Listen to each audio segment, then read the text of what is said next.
By now, everyone has heard of the AI craze. AI this, AI that, but how does that relate to Amazon sellers? In this video, I'm joined by my good friend and Amazon expert Yoni, and we're gonna talk about all things AI, how AI has advanced inside of Amazon, and all the AI tools you need right now to be making more money on Amazon. All right, let's start with generative AI.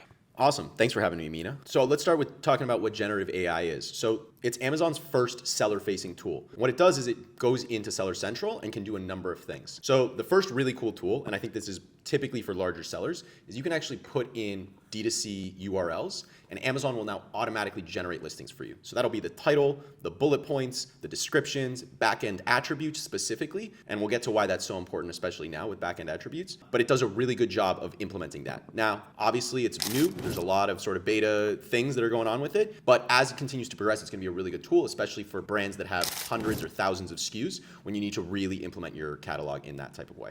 That's awesome. I assume that Amazon is trying to incentivize brands that are not already on Amazon to try and get them on Amazon easier, right? One of the hardest parts is how do you build a listing? The back end is pretty confusing, but if all you have to do is add a URL, it pulls everything from that URL, puts it in, and you build a full back end, title, bullet points, description. That makes life a lot easier. Yeah, absolutely. I mean, as you know, there's a lot of tools out there that do a lot of third-party seller listing automation creation. So I think Amazon's trying to get ahead of the curve, from their competitors like Walmart, Target, et cetera, make it as easy as possible, especially for large corporations who have so many SKUs, have minimal resources to put on Amazon, give as much access to these brands to make it as easy for them to use as possible. So the next thing that's really cool is the listing content generator. And that's gonna generate listing content essentially in a few words. So if you go into now and this is actually live for most sellers now. If you go into the product listing builder, you add a new product, you can start from scratch. And one of the things you can do now is just implement a few keywords, up to 1,000 characters. And what that does is it gives Amazon a framework. It'll generate your title, bullet points, backend keywords, and attributes automatically for you. It makes it easy for smaller sellers to go in and quickly upload their new listings, as well as it gives them a framework to start. Now, I wouldn't say that it's perfect. I think like everything in beta, there's a lot of work that needs to be done, but it gives you a really good framework, especially for what Amazon's AI is looking for. And the reason that's gonna be so important, we'll talk about in a second, is there's a lot of customer-facing AI now, and we need to talk about how we're gonna be able to leverage our ability as sellers to get in front of those AI-facing customers. All right, speaking of that, let's talk about AI-powered shopping. What is AI-powered shopping? I know there's Rufus that came out that is essentially an AI chatbot for shoppers on Amazon. Why don't you break that down for us? Yeah, absolutely. So AI-powered shopping experience, which is called Rufus, is a new AI tool, still in beta, so a lot of customers don't see it yet, but it's a new beta tool that allows Amazon customers interact with Amazon in a much more conversational way. For example, someone could say, "Hey Rufus, I need to buy flip-flops for my 5-year-old daughter. What are some options that work really well at the beach?" Right? There's a lot more context in that question than there is oftentimes in even long-tail search terms. And so what it does is it gives the customer the ability to have an interactive experience and really refine sort of what they're looking for on the platform. And so what that means for the customer is an easier shopping experience, more seamless, and a specific identification of products that fit their criteria. And that's different than obviously what we've seen in the past, where you have to go in, you have to type a certain search term, right? Someone doesn't like what's popping up, they go and search another search term, et cetera, and sort of go through that line. And so what we'll see is potentially higher click-through rates for the listings that are generated, because once they get to the point of seeing that product, they're pretty refined in what exactly they want. That's cool. And obviously that's what we are going to be doing, right? We're going to be shopping in an easier way. I'm not going to be typing in search terms much longer. I would prefer to, like the same way ChatGPT has that function where you can talk to it. Yeah. I would like to just talk to it and say, hey, I want this, I want that. Refine it by this, refine it by that. Tell me why this one is better than that one. Tell me a summary of the reviews in that one. So it's going to be very important for us to optimize our listings for Rufus. So can you talk about how do we optimize our listings so that we can take advantage? How do we get up on top, right? How do I make sure that Rufus recommends me over my competitors? Yeah, absolutely. So Rufus is going to take a lot of things into account, right? I think oftentimes we think of SEO specifically. We think of title, bullet points, description, backend keywords, right? And occasionally some attributes. This is going to be a totally different experience where Rufus is going to take holistic entire pages into account. So that's going to look at listing images, right? Keywords and words that are in the actual images themselves, right? Amazon will be able to read those images and the actual words on the images and be able to use that in its algorithm to refine searches. In addition to refining your title, bullet points, and keywords, you'll have a much more holistic approach, right? They're also going to be looking at things like reviews. So for example, someone mentions, I want a chair that's really nice for a luxury dining set, right? Amazon's going to refine its search by looking at customer reviews, people who have used in their descriptions, in their customer reviews, saying that this is a really luxury item, this is really high quality, things of that nature. And so making sure that we're tailoring not only our SEO and our copy to what we're looking for, but actually tailoring the entire listing. And something obviously that you and I know is customer reviews are probably the least facing thing, but the other part of it is also pricing. It's something that we have tremendous power over. And so when we're talking about, price differentials, I know you recently put out a podcast and seeing that when you actually increase price, you didn't see any conversion rate difference. It really optimized the bottom line, things like that. It's going to give a lot more refinement tools around pricing. And so those types of nuances are going to be even more prevalent, right? Making sure people are going to say, I'm looking for X, Y, and Z under $20, X, Y, and Z over $20, right? Those price points are going to make a bigger difference than what they had on the side of the filter, which almost no one ever uses, right? That side filter on Amazon that shows, X amount of dollars to X amount of dollars, almost no one uses it. Less than 1% of people who are actually shopping on Amazon use those filters typically. So it'll be much more customer facing in a sort of holistic experience. So it's really, really important that we don't just focus on text. We focus on the listing images, the quality of that. We focus on the A+ content, making sure that the selling points that we want are listed in there. And more importantly, it's going to be more important to create listings that are beautiful, that sound great to the Amazon algorithm, as opposed to keyword stuffing, which you and I have been on Amazon for a long time, is sort of like the go-to of what we used to do. So changing that skill set, changing from keyword stuff and getting as many things as we possibly can into this to make sure that we index for all of these types of things. When search terms become less and less and less prevalent and more obsolete, and conversations become more prevalent and less obsolete,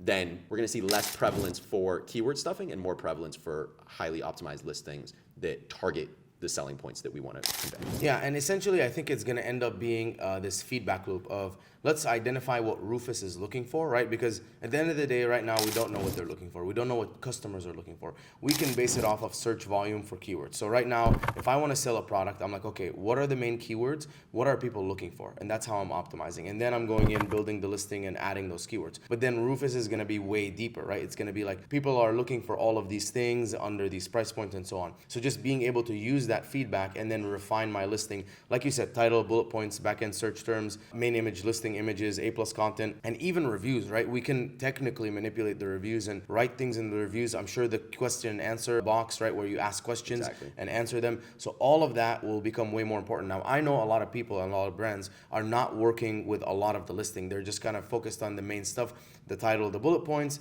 Their images are okay. A lot of times they're showcasing a lot of lifestyle images without enough infographics. So that is all going to change. The stuff that I've been saying for a while, images are going to matter way more. Selling points on the images are going to matter way more. Q&A is going to matter way more. Reviews and what you type in the reviews, not just getting them, but also having people type in specific things so that Rufus starts interpreting them better. That's all going to matter more. So, all right, finally, let's talk about the top 2 AI tools that are currently used. The first one is Data Dive. Now, Data Dive, in my opinion, is the best Amazon SEO tool out there on the market. Essentially, it's a combination of taking, keyword searches from Jungle Scout and then mapping it out in a very easy to see way. So it takes the relevant keywords, high search volume, shows them first, shows you your organic ranking, your sponsored ranking versus those keywords, but also it gives a quantity, like a number, to your title and bullet points SEO value. So for example, I can take 10 competitors and my product and it can say you are ranked number 6 out of your 10 competitors in terms of title SEO optimization, which means there's all these keywords your competitors have that you don't.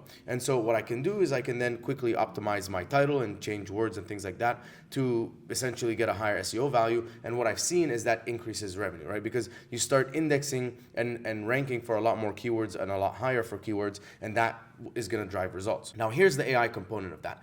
Once you build the master keyword list on Data Dive, so basically you pick the competitors and then you go through the keywords and then you refine them. You eliminate anything that doesn't make sense. You keep all the good ones, and now you have a really good master keyword list. You can use AI, aka ChatGPT, to write your title and your bullet points for you. And so what they can do is they can look at all the competitors and they can look at your title and bullet points, and then they can optimize it based on the keywords in the master list, based on the highest search volume ones being the most important, and it can write a title and bullet points for you. Now, here's the thing. When you make it write the title and bullet points, just make it write 60% of it, right? You want to leave 40% open for you to make it readable.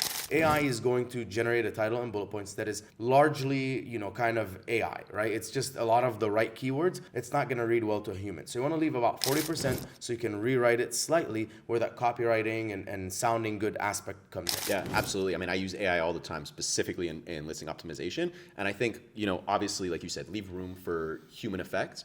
But the time that it's reduced on my team personally, we used to take, about an hour to an hour and a half to write one listing. Now we're talking, 10, 15 minutes oftentimes to create a listing at the basic level. And so just the time management of using that AI is going to be so huge, especially to large organizations that have hundreds, thousands of listings that they need to create. Exactly. And the second one that I use the most is right now Jungle Scout's Review AI. So for the longest time, what I used to do is I used to go into my competitors' listings, download the reviews using the Helium 10 Chrome extension review downloader, download the reviews, and then I would take all the 1 stars, feed them to ChatGPT, take the 5-star, feed it to ChatGPT, and then ask it to summarize it for me. Now, Jungle Scout did that all in one sweep. So you can look at every single listing and it creates a full summary of what are people saying about this product, what are the good things, what are the bad things, and what are the areas of opportunity for that product. And why that's amazing is, number one, when I'm trying to build my listing, I want to make sure that I showcase that my product is better than everyone else. And the only way to do that is to know all of their flaws and then highlight that my product doesn't have any, and to know all the good things that they have and highlight that my product also has all of those good things. But the other thing is in research and development, right? So if I launch a product, it's never just going to be the same product forever. It's always, I'm in touch with the market. I'm looking at what are people saying, what do they not like, what do they like, what are the new trends, and I'm always incorporating that in my next version of my product, V2, V3, V4. Every 6 months to a year, I'm trying to improve my product at least, 5 or 10%, because I know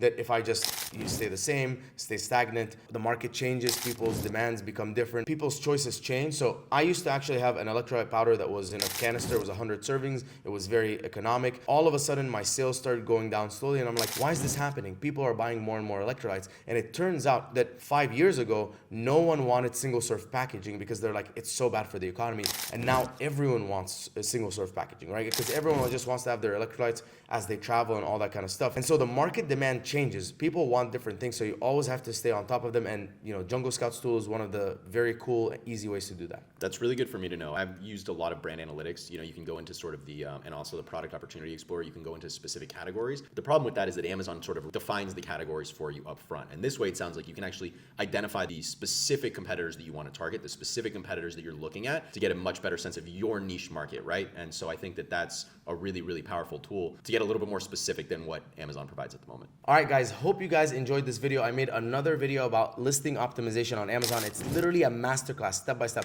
Every single thing you need to do to optimize your listing on Amazon. If you guys don't know, optimizing your listing means you're gonna have a better click-through rate and a better conversion rate, which means for your exact same advertising spend, you're going to make more money. So make sure to check out that video. And if you guys have any questions, please leave them in the comments. I'll make sure me or Yoni get to them, and I'll see you guys in the next video.